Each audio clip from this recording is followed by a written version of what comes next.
અગરિયાઓની વસ્તી ધરાવતા કચ્છના 4 તાલુકામાં વધુ નવા 34 પેટા આરોગ્ય કેન્દ્ર ખુલશે। રાજ્યના આરોગ્ય અને પરિવાર કલ્યાણ વિભાગ દ્વારા જિલ્લા પંચાયતને આ મંજૂરી આપવામાં આવી છે। મંજૂરી અંતર્ગત અંજારમાં 13, રાપરમાં 7, ભચાઉમાં 10 અને મુન્દ્રામાં 4 પેટા આરોગ્ય કેન્દ્ર ખુલશે। આ માટે સરકાર દ્વારા તબક્કાવાર નાણાકીય ફાળવણી કરવામાં આવશે। જિલ્લા પંચાયતની લાંબા સમયની માંગણી સંદર્ભે આ મંજૂરી અપાઈ છે। વધુ 34 પેટા આરોગ્ય કેન્દ્ર ખુલવા સાથે કચ્છમાં કુલ પેટા આરોગ્ય કેન્દ્રની સંખ્યા 285 પર પહોંચી જશે।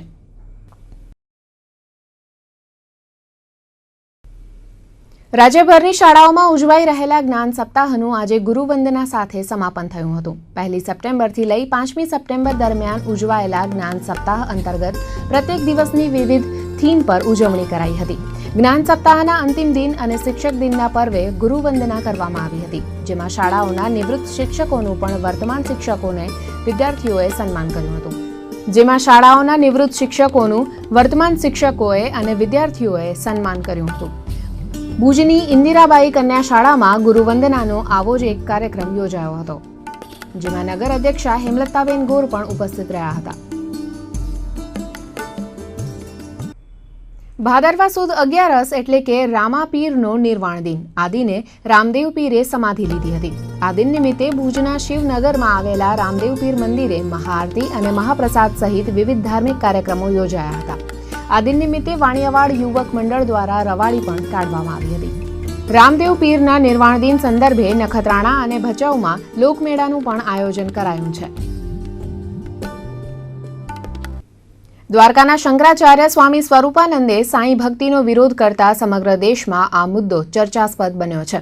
તેવા સમયે જ સાંઈ બાબા પરની શ્રદ્ધા દ્રઢ બનાવતી રોમેન્ટિક હિન્દી મસાલા મૂવી શુક્રવારથી રિલીઝ થઈ છે।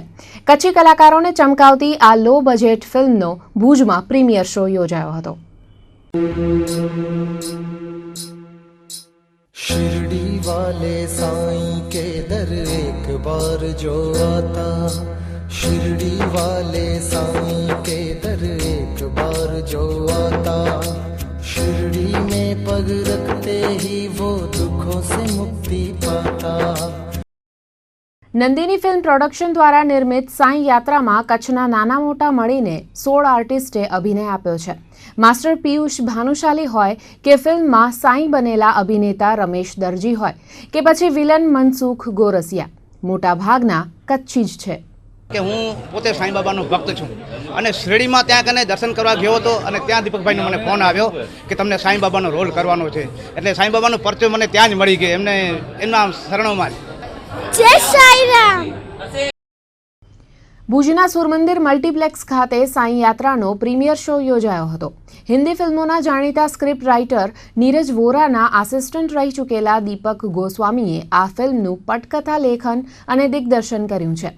35 લાખના મર્યાદિત બજેટમાં નિર્માણ પામેલી આ ફિલ્મનું મોટા ભાગનું શૂટિંગ કચ્છમાં જ થયું છે। ખરેખર જે પણ તમે ભગવાનને માનતા હો તો ભગવાનની નજર તમારી ઉપર જ છે, એની અમી દ્રષ્ટિ તમારા ઉપર હંમેશા રહે છે। એટલે આ પિક્ચરમાં એ જોવા મળશે કે આપણે જો ખરેખર ભગવાનને માનતા હોઈએ તો ભગવાન આપણે આ રીતે જ હેલ્પ કરે છે। ને એ સત્ય છે કે આપણી ઉપર કોઈ એક રૂહ છે, એ રૂહ જ ભગવાન છે। સત્ય ઘટનાઓ પર આધારિત આ બધા અનુભવો જે લોકોના છે એના પર અમે લોકોએ આ ફિલ્મ બનાવી છે અને યાત્રા ઉપર છે, સાંઈબાબાની યાત્રા ઉપર ફિલ્મ છે। અને અહીંથી યાત્રા નીકળે છે મુંબઈથી અને પછી બધા પોતપોતાના અનુભવો કહે છે અને આ અનુભવો બધા જ સત્ય ઘટના પર આધારિત છે। કચ્છનું મોટાભાગનું જે આપણું ફિલ્મનું શૂટિંગ છે કચ્છમાં થયું છે અને બાકીનું શૂટિંગ છે મુંબઈ અને શિરડીમાં પતાવવામાં આવ્યું છે। એટલે કચ્છના કલાકારો, કચ્છની ધરા અને કચ્છનું આખું વાતાવરણ એટલે તમને આ ફિલ્મમાં જોવા મળશે। મુંબઈથી શિરડી સાંઈ દરબારમાં નીકળેલા યાત્રીઓના સત્ય અનુભવો પર આધારિત આ ફિલ્મમાં રોમાન્સ અને રિલિજિયનનો મિક્સ મસાલો છે। આ ફિલ્મ જોઈ બહુ આટલા નાના ઓછા બજેટમાં હિન્દી ફિલ્મ આટલી સારી બનાવી અને એ પણ એક કચ્છી દ્વારા, એટલે બહુ ખૂબ જ આનંદની વાત છે।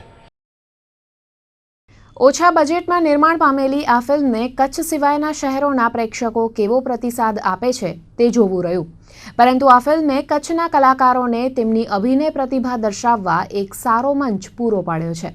તે એક સરાહનીય બાબત છે।